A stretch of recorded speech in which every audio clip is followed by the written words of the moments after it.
Mahirap magsimula, pero mas mahirap magpatuloy at naiintindihan kita.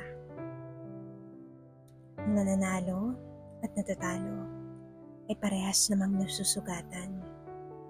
Magkaibahan lang, yung isa ay tumayo at itinuloy ang laban. Samantalang ang isa ay huminto na at hindi na sinubukang lumaban pa. Alam ko may mga pagkakataon na hindi na talaga maintindihan. May pagkakataon na sobrang bigat na. May mga araw din naman na hindi na masaya at masigla. Pero ituloy mo pa rin.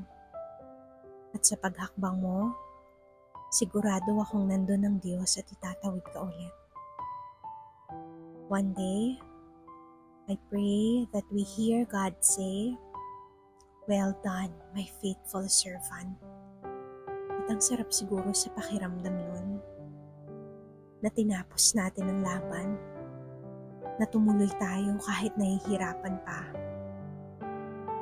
Hindi naman talaga madali ang lahat, at wala rin kasiguraduhan na hindi ka masasaktan, pero hindi ka pababayaan. Dear, huwag mo muna sanang tuldukan ng mga bagay na hindi pa niya binibigyan ng hangganan. Ituloy mo pa, isang hakbang pa, ka-faith pa. With love and prayers, Noel.